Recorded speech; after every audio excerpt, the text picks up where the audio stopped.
Okay, so secondly, to having Chiron in the eighth house manifesting in some way is having some sort of issues with our sexuality, or issues with power, and this often, not always, but often stemming from some sort of encounter earlier in life from someone with more power, basically, and in the sense of someone taking it too far, or people taking it too far.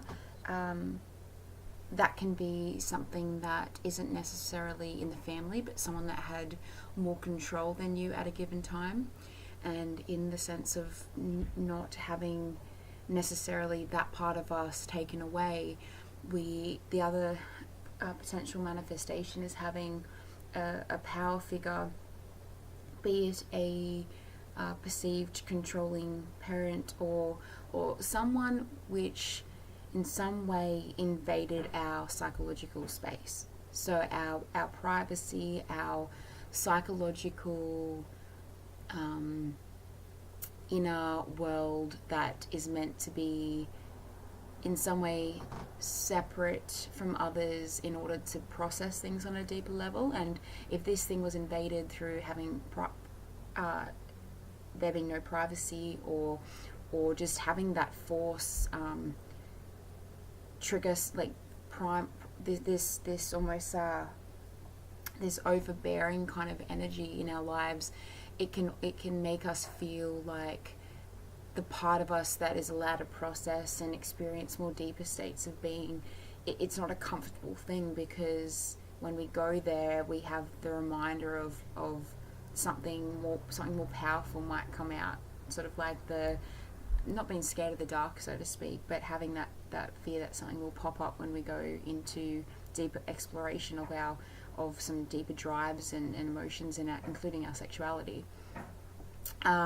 Another possibility is there may have been some sort of near-death experience early on in life, or that the mother may have experienced something either when we were in utero or early on as well. So the soul has in some way encountered the other side early on, and when it was far too early, basically.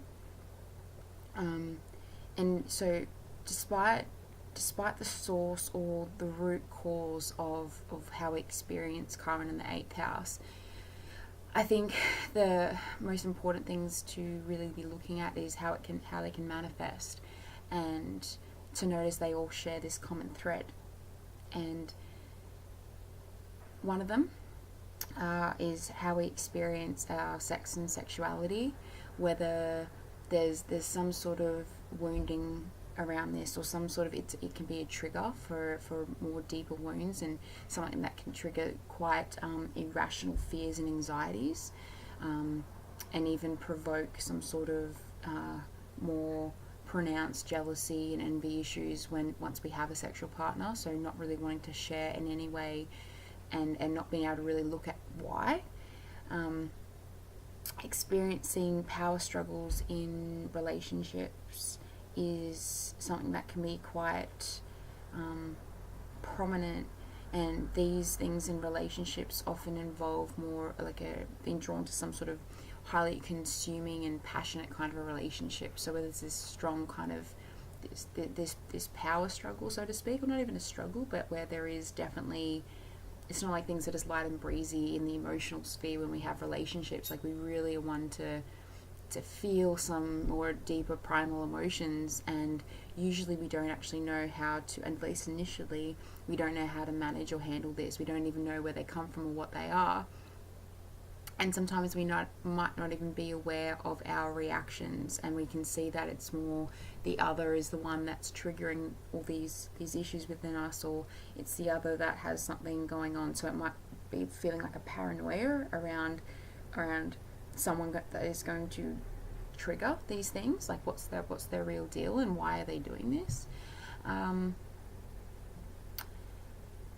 There can often also be some sort of protectiveness, like not just a everyday protectiveness, but a more intense protectiveness around our vulnerability. So it's almost like having this, these assassins on guard in terms of our psycho-emotional state when it comes to anyone that can come close to really invading that space. And like I said earlier, this is quite often from a invasion of power or invasion of like the otherworldly, more intense energy earlier on. So something where we didn't have that barrier, and this again not around identity or around just everyday emotions, but of like real deeper emotions, like the most raw content of our psyche and our being is in some way invaded.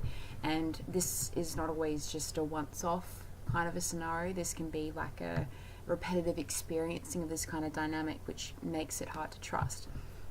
And all I'm saying here is with all these different manifestations, and even looking at the source of these issues, it's understanding that that it all comes down to the inability to, a natural inability, unless a lot of work has been done, to really let go and trust, because there might be something that just pops up when we least suspect it, when we're particularly vulnerable and open and not on guard. There's this automatic assumption that's going to be wounding, and unfortunately with that expectation we can create circumstances in which that is the case, and also create some sort of vicious cycle as well.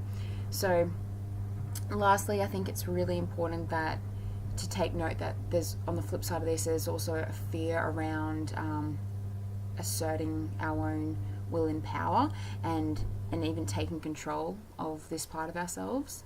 And it's the fear of power, that in others and ourselves, that can leave us feeling always a bit vulnerable. So again, part of some vicious cycle there. So it's learning to, once we take power and take our own authority and our own power and express that it's not to overwhelm others or to be in control of others or other circumstances, but to really have our sense of power and sense of self, and the power that comes out of that is something that we don't have to focus on. We are just focusing on our higher self, our highest good, and to take the actions which come most naturally and feel most right, not like a mental kind of, is this right, this is what's going to get me the best result. So not that kind of egotistical and even a manipulative kind of drive. I mean like a really just learning to trust that sense of what is right and what you'll stand for, and this usually takes time.